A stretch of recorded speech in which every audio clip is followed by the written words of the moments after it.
Please note that nothing in this podcast should ever be taken as personal financial advice. And if you are seeking financial advice, reach out as we work with professionals in the industry.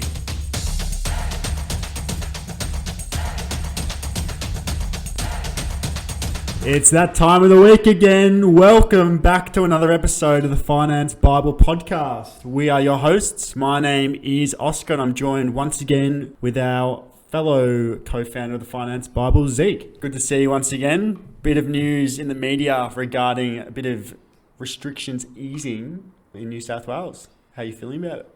I'm feeling good. Hopefully they're better than the ones that they announced the other day. They were promising a couple of easing of restrictions yesterday, that is, on Thursday. I think they were pretty pansy-like in terms of they weren't actually very good.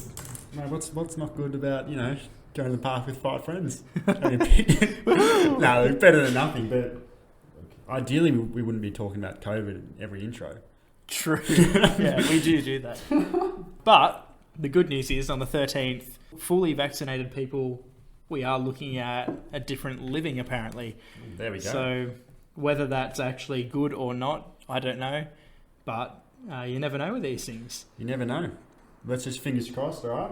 Yeah, now what are you most excited about for when we get out of lockdown, mate? To be honest, look, if gym's open, I'll be very happy. Oh, nice. Honestly, the last couple months, it's not a very good... Yeah, I've noticed you're letting it slide a little bit, mate. And summer is coming, as you like to say. Summer is always approaching, but look, gyms will be good. Just get going out to just a local bar or having a nice lunch, getting on the drinks. Yeah. Just enjoying seeing some friends, going to the beach without feeling guilty. There's a lot of things. You take a lot for granted in these situations, but we'll just have to wait and see and fingers crossed. Yeah, fingers crossed. What's on for today in the podcast? Look, well, as mentioned last week, today is a bit of an exciting topic when you look at your future. A lot of people at the moment probably don't think it's too exciting, but we're going to talk about superannuation and really how it is your best friend in retirement. A lot of our viewers and listeners generally aren't in that age bracket for retirement. So if you are listening to this now, this conversation probably won't feel too important to you at the moment, but in a blink of an eye, you're going to be 60 and needing funds in retirement. So it's an extremely important concept to understand. And we're just going to try and kind of explain it in the simplest form so everyone does understand it. And then, kind of just form that future funding for yourself. So when you do hit 60, you're actually living a luxury life, or as you are now, and you don't fall off the cliff, as we say, and go to eating spam. That's it. Basically. Let's before we jump into our post that we did on Super, let's talk about a few things within Super. I know we touched on a bit last week, but we'll go on a bit further here. So one thing I want to talk about is the actual tax rate in your super fund. Yeah, that's very important, mate. So when your fund is in accumulation, as in between now and 60, we'll call it, averagely, your funds are going in there, they're accumulating, hence why it's the accumulation phase. Your funds in there will be taxed at 15%. The money that's going in there and sort of building up the wealth. For example, you've got the shares and they're growing and you're getting all the gains and dividends and everything. You're getting taxed a 15% ratio in your super fund on that kind of stuff. Yeah, the tax advantages in super, are... It's probably the number one tax, location in Australia. Friendly to tax. Always tax friendly. And a good idea for that, or a good example, is the transfer balance cap. So, this actually allows for when you do retire, you can have, each individual can have $1.7 million worth in their super fund tax free. Yeah, so it's 3.4 as a couple. $1 million, that is. So any income you produce up to that threshold, say you're producing $3.4 million, that income is going to be tax-free. Correct. So you can have 3.4 million as a couple in your transfer balance cap, and of that, the income it's paying you isn't taxable. So how good is that? Yeah, you could literally have 3.4 million invested into shares getting a 4% dividend, which is the average at the moment. It's a massive advantage having that ability to have that tax-free income. And when you are hit 60, you've done all the hard work for 60 years, going to work, building that income, building that retirement funds. So the least the government could do is give us a tax-free. But yeah, you can have, if you're assuming 4% on it, it's 136K per year tax-free. Like, that's better than a lot of people are paid. It really is. Yeah. And look, another concept which we briefly touched on last week is a lot of the population believe that when you hit 65, that's when you can actually start gaining income from your super. But it actually is 60 years old. So yeah, if you are listening and you originally think it's 65, wipe that knowledge out. It is 60. So you've got 5 years less when you can actually start getting the income. Yeah, if you're in a financial position where you can happily reduce your working life by 5 years and start getting paid the income a bit early, go for it. The other thing I want to touch on is your actual capital gains ratio in super. The simplest way to calculate the capital gains is using $100 as an example. If you make $100 of profit or capital gains, that $100 in your personal name will be added onto your taxable income. That doesn't mean you charged $100 of tax. That means you've got $100 added on to your taxable income. If your taxable income is 30%, well then you pay $30 of tax in theory. Now, when you hold the asset for 1 year, you get a capital gains tax discount of 50%. So only 50% of the profits would be added onto your taxable income. So again, $100, capital gains, you've held the asset for 1 year, you only get $50 added onto your taxable income, which in turn is $15 of tax. Now, in super, it's a little bit different. The actual tax rate is 15%. So when you sell $100 of profit, you're getting taxed $15. But after holding the asset for 1 year, you get a 33% capital gains tax discount in super, meaning for every $100, you'll be taxed $10. Now, obviously, this will have a larger benefit for the people on higher incomes. So even assuming the 30% tax bracket, you're still going to be saving a lot of money in super as opposed to in your personal name. Now, if you're on a higher tax bracket, call it 50%, which is pretty much the highest there is, then every $100 you're going to get taxed $50. And even with the capital gains tax discount, you're going to be getting $25 of tax. Whereas in your super, the flat rate after a year of holding it would just be $10 per 100.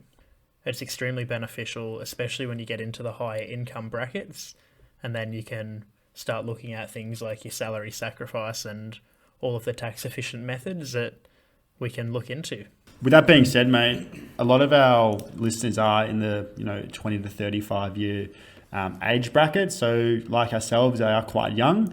So a lot of young people, as we know, you want to enjoy your young years and go out with some friends, enjoy your spending, maybe go for a nice dinner, treat yourself, get that dress.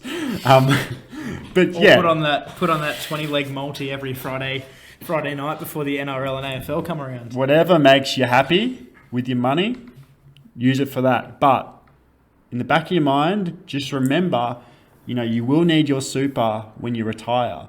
It's all fine right now to think you're not going to need it because you're young, you're enjoying your younger years and spending your money as you want. But as soon as you hit 60, a lot of clients we find who are, maybe just before hitting 60. Mid-50s. Yeah, mid-50s. They only just realise they need their super. And it's a pretty tough conversation to have. It's pretty, sometimes a bit heartbreaking and upsetting because they've done all the hard work for 55 years.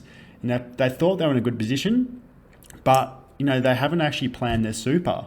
And that's what's actually going to be paying you an income in retirement. So just always think about that in the back of your mind, but enjoy your younger years, have fun, do whatever you got to do to make time. Yeah, ultimately, if life's not enjoyable, it's not worth living. So, did you make that quote up yourself, mate? Or I don't know. Is that a quote? You should sell that. That is inspiration. But on the topic, literally, huge quote: "Time is money." Is never so real. Is that another Robert Kiyosaki? Except for that'd be a lot of people have said that. Yeah. But it's it's a very literal thing when it comes to superannuation and compounding definitely. and creating wealth. Now, one thing that you should think about is if your wage stopped today, how long could you actually live for doing what you're doing? Maintaining your lifestyle, going out, putting on your multis, getting that dress, and all of your the multis things get that up you so you can enjoy. actually live on a little bit longer. That's true. But how long could you maintain your lifestyle? And that's the dilemma that people in their 50s reach when they go, oh, I don't really want to keep working. And unfortunately, the government's rolling back their support. And I think the generation coming through now will be the hardest done by generation in terms of retirement, because life expectancy's gone up, government support's gone down, and the rates of return, like interest, have gone down as well. And that trend's going to continue to, probably decrease or continue as it is from now until 30, 40 years. So you can only imagine when you hit retirement what it's actually going to be like. Mate, there's a big rule in the finance industry that's pretty well known across abroad in the whole industry of calculating your kind of income in retirement. It's slightly outdated. You might need a little bit more now, but tell me about the 4% rule. Yeah, look, it is the rule of thumb for retirement, they say. It is known as the 4% rule, so you got that correct. Thanks for the intro there, mate. So look, it's relatively quite simple with the 4% rule. So basically, all you got to do is you add up all of your investments and you withdraw 4% of that total during your first year of retirement. So for example, if you're on $100,000 income, just give or take, that requires using the 4% rule that in retirement, you actually need in your super fund $2.5 million worth of assets, income producing assets outside of your family home. So if you get out your calculator, you can actually calculate this yourself. It's quite simple. So just put in the $100,000 or 100,000 divided by 4%. That's a bigger number than a lot of people would expect. And that 2.5 million, by the way, that can be both in super and out of super combined. But whatever you hold outside super, you will still get taxed on pending your tax bracket. So an easier calculation is just putting it in the super in the transfer balance cap. So, Matt, do you want to actually explain the reasoning behind the 4%? Like, why isn't it 5%, 6%? Why is it 4%? Yeah, so it is slightly outdated, actually. I'd be more inclined personally to think it's more about 3%, which doesn't sound like a big difference, but per $1 million, that's a big difference. The reason for it is your shares, like I said, the dividends are normally returning about 4.1%. The NASDAQ is returning a bit lower. It's more about 3% or 2.7% in today's market. Yeah. Interest rates used to be up in the 4, 5, 6%. As I said, that's dropped. So shares dividends are dropping. NASDAQ dividends are dropping. Gross rent around Australia is dropping in terms of a percentage basis, because the price of actual properties is going up quicker than the rent's going up, generally speaking. So you get to a figure of 3 or 4% as a rule of thumb. Now, another thing we can touch on is the contributions that go into your super. So a lot of people are aware they're getting a little bit of super put in their account per week or fortnight, however they're paid. That's called the SGE contribution, so the super guarantee. Last year it was 9.5%. This year it is 10. Next is 10.5, then 11. So it's going up in 0.5 increments. 12, 12.5. So it actually does stop at 12.5 at the moment, which I think is 2025 that it's projected to hit that. That basically is what your employer is going to be paying into your super per year. Which is great because, obviously the government's realising super is one of the most important tools for, living your life, obviously. So they've actually realised and made a difference and forced that contribution level. Yeah, now I touched on it a bit earlier, but the reason the governments have realised is if they're rolling back their support, you're going to need more in super. So they just put that on the business to pay you a bit more. And also they're recognising with the life expectancy going up so far, for example, my life expectancy is about 86. they know that's 26 years or so of not working where you need an income. Whereas 100 years ago, 200 years ago, your life expectancy was a lot lower. Yeah. You didn't need to fund yourself for as long, and you had the pension. But back in the day, mate, obviously we weren't around, but it's all a different Back in era. the day. All a different era. You just, all you got to do is you buy your house and you're fine. You got some money for retirement, don't have to worry. Yeah, It's it completely used to be different. pay off your home and you will be okay.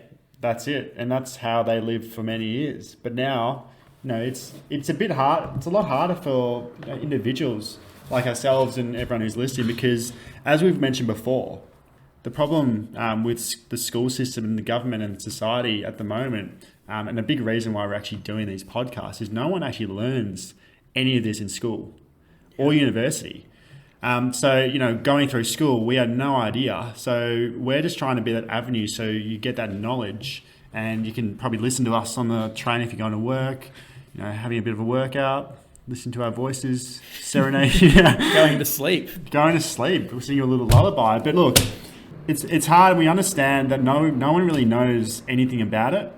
So it's a lot of information to take in, but maybe write some notes. But look, it is the most important area, of your money, and you've really got to look after it. And if school and media and all of that isn't actually teaching you, then where are you getting educated? Your parents are going to be the only people educating you on money for at least the first 18 years of your life. Now, in that situation, if your parents are successful, happy days, you're going to be the same. Yeah, However, exactly. in the event that your parents are focused on paying down the house and they're telling you to do the same thing, stay in school, get a job, pay the house, it doesn't work anymore. It's a good old nature versus nurture argument, mate. That's exactly what it is. That's right. Now, with your super guarantee, I'll use a flat example of $100,000 per year as a wage because it keeps the numbers really easy. So at the moment, you'll be getting 10 grand per year in your super from your employer. Now, the contribution cap, as in concessional contributions, so what you can put in at a pre-tax level, which means you don't personally pay tax on it, is $27,500 this year. So on 100 grand, you can actually put in $17,500 yourself through salary sacrifice and not pay tax on those funds. As in, instead of that money being included on your taxable income, it's not included on your taxable income. So A, you're saving tax, and B, you're actually increasing your super quicker. It's a win-win. Yeah. Now, that's not financial advice either. That's literally just straight facts. And this is where we'll put the disclaimer in now. Please note that nothing in this podcast should ever be taken as personal financial advice. And if you are seeking financial advice, reach out as we work with professionals in the industry. In my current personal situation, I'm doing a little bit of salary sacrificing here and there. I'm not taking it too seriously because, like we said before, we are extremely young, as well as all the listeners out there. So it's not the first thing to think about. I'm obviously looking at my personal side of things and enjoying my time with friends, family, and just, living when we can a fun life. But at the same time, doing a little bit of salary sacrifice here and there is probably a good idea. What about you, mate? You're kind of in the same situation as well. Like, you're actually doing a bit of salary sacrifice, but you're not taking it too seriously yet. Yeah, I'm more focused on my own personal investments at the moment. For example, I've got a bit of crypto, I've got a bit of shares. And Speaking of crypto, we've become a bit of crypto fanatics in the last few months, haven't we? We have. We've really done a... It's rocketing up. There's a few in there. We might have to do a separate discussion on it one time. But if anyone is a massive crypto fan and does want a podcast based on crypto and our thoughts, we will put a post up on Monday, or a good old questionnaire, and we'll put a bit of a poll up. Tell us what you think. We'll do that if you want. But yeah, we've done a bit of research in the crypto area, and it's extremely interesting, argument and discussion. It is very interesting. Now, what I was saying was I've got a bit of crypto, I've got a bit of shares, got a bit of savings, and I've got an investment property too. So I'm focusing on my own personal life at the moment, as in building up my assets personally, and actually living life right now while only putting a little bit into salary sacrifice. Yeah, and the key to that, mate, which is quite similar to me, is your investments are all diverse. Mm-hmm. So, for example, diversification isn't putting all your eggs in one basket. So you've got, your shares, your crypto, your investment property, and you probably have some sitting in cash at the moment, I'm sure. Yep. Just waiting. That's the key. You don't want to put all your money, for example, in crypto because... Definitely not. Yeah, no, definitely not in crypto. Or, just in one area, it's extremely, it's a high risk because if something happens to that asset or in the property market or the stock market, and all of a sudden all your money just goes out the window in like an hour, not even. You wake up and you realize, shit, I've got no money. So diversification is key with investments and building that wealth. We will do, I'm sure, maybe in the next few weeks, we'll touch on a post specifically on diversification. Yep. And the actual benefits of that, and maybe some examples of, for those listeners out there who haven't really thought about their diversification portfolios or how to start, we'll just get simple and maybe even how to get into the stock market for some people who want to do it but haven't yet figured it out. Yeah. Now on salary sacrifice, most of our viewers were saying are very young. So you've got a lot of people in their 20s, in their 30s, in their teens and everything like that would be earning a wage, can do a little bit of salary sacrifice. Let's touch on an example of what if they just did $20 a week from now for 40 years, so from 20 to 60, and they're just $20 a week, doesn't cost them a lot, or $30 a week. Yeah. Over the 40 years that they do it, they'd actually end up with an extra 340 grand in their super. So that little of a difference. That is a lot. Can of make money. a lot of change. Now, our actual post that we did on this, I'm just going to get it up, but we were touching on... Based on the 4% rule as well, that amount of funds alone gives you 13 grand per year in retirement. Well, there you go. That's an extra 13 grand per year. Yeah, extra 13 grand per year for you can even call fun funds for the weekend. Go to fun funds. New little lingo. So in our post, we've mentioned that your super fund is tax friendly, which we've already talked about. And we've used a few variables based on the average income in Australia and a 9.5% contribution, which is 10% now. So this is slightly going to be outdated, but with salary sacrifice and without. So we've got one where your employer is paying you an extra $50 a week into your super, so salary sacrifice. Now, if you don't salary sacrifice, based on the wage, I think I did it at $80,000, you're getting to $580,000 in super, which should equate to like $22,000 a year in retirement using the 4%. Yeah, it's $23,000 using the 4%. Now, just the $50 a week in salary sacrifice will increase it to about $760,000, which should be about 30 grand a year, I think. Spot on, 30.4. 30.4. All right, I rounded down. I'm conservative.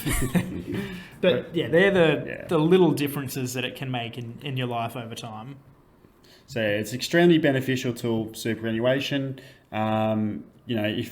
If you're not too sure about it, do your research. Obviously, if you ever need any questions, contact us. We'll even give you a phone call and just kind of explain it. We're more than happy to do that. We just want more Australians to actually realise the benefits of super and the importance of it and starting early. And if you're actually not an Australian listener, which we found a few of, there is strategies in your countries. For example, America with your 401k, your Roth IRA, and all of that kind of stuff. So, I'm not a professional on them. I've got no idea what half of them are, to be honest. But we'll find out. Yeah, you can look into that in your own country or reach out and I'm happy to look into it for you. So this brings us to the end of episode 4, I believe, of the podcast series. It certainly does. Episode 4. Hopefully it's a good one. Hopefully it's a good one, guys. Next week, we're actually talking about something which is really interesting and for the age bracket, which the majority of our listeners are in, it's what everyone is trying to do every day of the week, and everyone does dig into this type of funds. It's about common mistakes when you're looking to save. Oh, good post. Yeah, so look, we're going to dive into every mistake that every person makes when you're trying to save and how to minimize that and maximize the amount you are saving. So it is going to be a big post. We're going to dive in. It'll probably be a bit longer than this because there's a lot of aspects to touch on, but very exciting post to listen to. And yeah. As always, guys, if you've got any friends, family, acquaintances, work colleagues, anything and anyone that you think needs to listen to this podcast or could learn from it, could be interested by it, or is just bored sometimes, get them onto it, get them to listen to it, and I'm sure that they'll learn something, if not a few things that they can actually use in their everyday life of finances. Yeah. Now, as I was saying, that is the end. So we'll see you next time for that podcast on savings. Until then, keep budgeting. Keep investing. And keep listening, guys. Thank you. Ciao.